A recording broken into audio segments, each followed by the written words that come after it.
রাত্রে ঘরের আবর্জনা ঝাড়ু দিয়ে বাইরে নিক্ষেপ করা যায় না, এই মন্তব্য শিরক। রাত্রে গাছের ফল পড়া যায় না, এই ধারণা শিরক।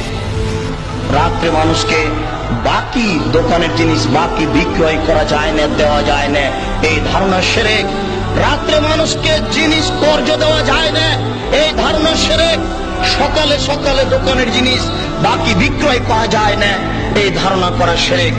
অপবিত্র অবস্থায় ঘর ঝাড়ু দেওয়া যায় না, আপনার স্ত্রী আপনার বৌমা অপবিত্র অবস্থায় ফরজ গোসল না করে ভাত রান্না করতে পারে না, ঘর ঝাড়ু দিতে পারে না, এগুলি ধারণা করা শিরক। বাড়িতে যে নেতা নেত্রীর ছবি ঝুলে রেখেছেন, এরকম ছবিকে সম্মান করা শিরক। পিতা মাতার যে ছবি আপনি বাড়িতে ঝুলে রেখেছেন, এরকম ছবিকে সম্মান করা শিরক। ছবি মূর্তিকে মূল্যায়ন করা শিরক। জন্মদিবস পালন করা শিরক, মৃত্যু দিবস পালন করা শিরক, কবরে ফুল চড়ানো শিরক। মহান আল্লাহ বলেন, যার হাত এসেছে সত্য, ওয়াজাহাকাল বাতিল, চলে গেছে মিথ্যে। ইন্নাল বাতিলা, নিশ্চয় মিথ্যে, কানা যাহুকা, চিরদিন মিথ্যে।